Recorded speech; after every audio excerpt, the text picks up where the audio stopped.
Sir, ಈಗ AICC OBC ಸಲಹಾ ಮಂಡಳಿಗೆ ಸಿಎಂ ಮತ್ತೆ ನಿಮ್ಮನ್ನ ಸೇರಿದಂತೆ 24 ಜನ ಸದಸ್ಯರನ್ನು ಮಾಡಿದ್ದಾರೆ.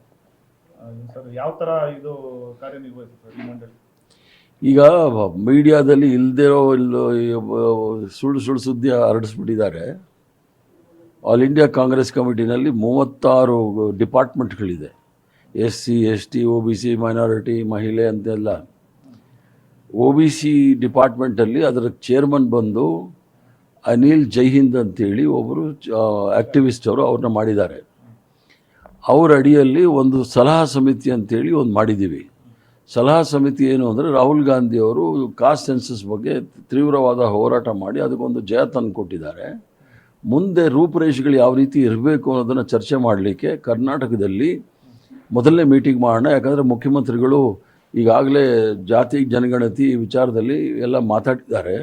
ಮತ್ತು ಕರ್ನಾಟಕ ರಾಜ್ಯ ಸಾಮಾಜಿಕ ನ್ಯಾಯದಲ್ಲಿ ಮಂಚೂಣಿಯಲ್ಲಿರ್ತಕ್ಕಂಥ ರಾಜ್ಯ, ಇಲ್ಲಿಂದನೇ ಮುಂದೆ ಹೋಗಲಿ ಅನ್ನೋ ಒಂದು ಮೂಲ ಉದ್ದೇಶ ಇಟ್ಕೊಂಡು ಮಾಡಿರೋದ್ರಿಂದ ಮೊದಲನೇ ಮೀಟಿಂಗ್ ಇಲ್ಲಿ ಇಟ್ಕೊಂಡಿದ್ದಾರೆ. ಇಡೀ ರಾಷ್ಟ್ರದಲ್ಲಿ ಕಾಂಗ್ರೆಸ್ ಪಕ್ಷದಲ್ಲಿ ಇರ್ತಕ್ಕಂಥ ಹಿಂದುಳಿದ ವರ್ಗದ ಮುಖ್ಯಮಂತ್ರಿ ಇವರೇ. ಅಲ್ಲಿಂದನೇ ಶುರು ಮಾಡೋಣ ಅಂತೇಳಿ ತೀರ್ಮಾನ ತೆಗೆದುಕೊಂಡ್ರಿಂದ ಇಲ್ಲಿಂದ ಶುರು ಮಾಡ್ತೀವಿ. ಸಿಎಂ ಸಿದ್ದರಾಮಯ್ಯ ಅವರು ರಾಷ್ಟ್ರ ರಾಜಕಾರಣಕ್ಕೆ ಹೋಗ್ತಾರೆ, ಅವರು ರಾಜೀನಾಮೆ ನೀಡ್ತಕ್ಕಂಥ ಅದು ಕೆಲವರು ಭಾರತೀಯ ಜನತಾ ಪಾರ್ಟಿಯವರು ಯಾವಾಗಲೂ ಇದೇ ಕೆಲಸ ಮಾಡೋದು. ಚರಂಡಿನಲ್ಲಿ ಮೀನು ಹಿಡಿಯೋ ಕೆಲಸ ಭಾರತೀಯ ಜನತಾ ಪಾರ್ಟಿಗೆ ಚೆನ್ನಾಗಿ ಗೊತ್ತಿದೆ. ಫಸ್ಟು ವಿಜೇಂದ್ರ ಉಳ್ಕೋತಾರ ನೋಡಲಿ ಪ್ರೆಸಿಡೆಂಟು, ಆಮೇಲೆ ಬೇರೆಯವ್ರ ಬಗ್ಗೆ ಮಾತಾಡಲಿ. ಅವರು ತಟ್ಟೆನಲ್ಲಿ ಹೆಗಣ ಬಿದ್ದಿದೆ, ಇಲ್ಲೆಲ್ಲ ನೊಣ ಹುಡುಕ್ತಾ ಇದ್ದಾರೆ. ಆ ಕೆಲಸಗಳೆಲ್ಲ ಆಗಬಾರ್ದು. ಸರ್, ಸಿಎಂ ಸಿದ್ದರಾಮಯ್ಯ ಅವರು ಕೂಡ ಒಂದು ಸ್ಟೇಟ್ಮೆಂಟ್ ಕೊಟ್ಟಿದ್ರು ಸರ್.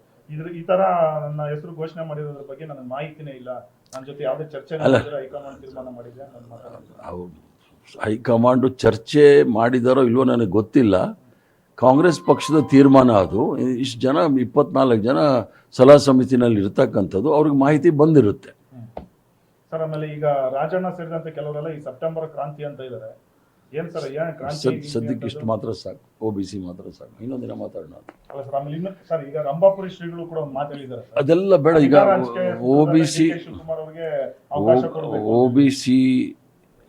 ನಮ್ಮ ಪಕ್ಷದ ಮಠ ಮಂದಿರಗಳು ತೀರ್ಮಾನ ಮಾಡೋದಿಲ್ಲ. ನಮ್ಮ ಪಕ್ಷದ ತೀರ್ಮಾನಗಳು ಕಾಂಗ್ರೆಸ್ ಪಕ್ಷದ ಹೈಕಮಾಂಡ್ ತೀರ್ಮಾನ ಮಾಡುತ್ತೆ. ಮಠ ಮತ್ತು ಮಂದಿರದ ಅವರ ಅಭಿಪ್ರಾಯಗಳನ್ನ ನಾವು ಸ್ವಾಗತ ಮಾಡ್ತೀವಿ ವಿನ ತೀರ್ಮಾನ ತೆಗೆದುಕೊಳ್ಳೋದು ಹೈಕಮಾಂಡ್ ಅವರು.